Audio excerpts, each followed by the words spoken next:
স্বাধীনতার পর থেকে এই বাংলাদেশের মানুষ চাঁদাবাজ, সন্ত্রাসবাজ, টেন্ডারবাজ, ব্যাংক লুটপাটিদের কাছ থেকে রক্ষা পাই নাই।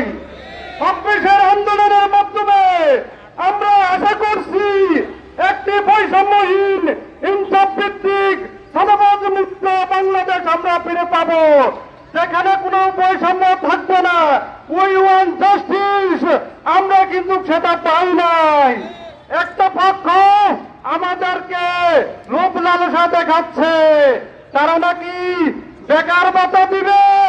আরে ভাই, বেকার ভাতা কেন আমরা নিব? আমরা তো ভিক্ষুক না, আমাদের তো যোগ্যতা আছে কর্ম করার। আপনি কর্মসংস্থান দেন, আপনি কেন বেকার ভাতা দিয়ে আমাদেরকে ছোট করবেন?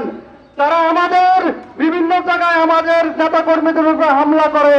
হামলা কারা করে?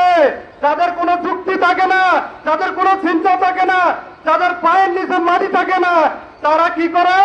হামলার রাজত্ব শুরু করে।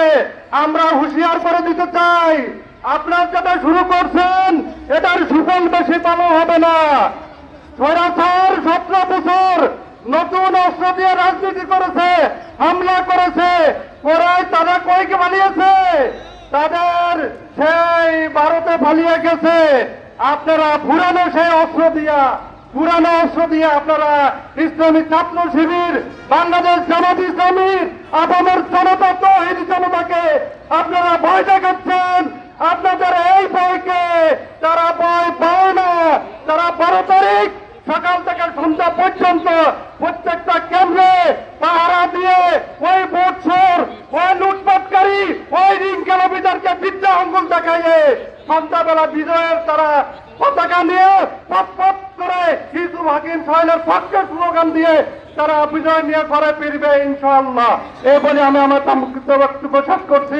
আসসালামু আলাইকুম রহমতুল্লাহ।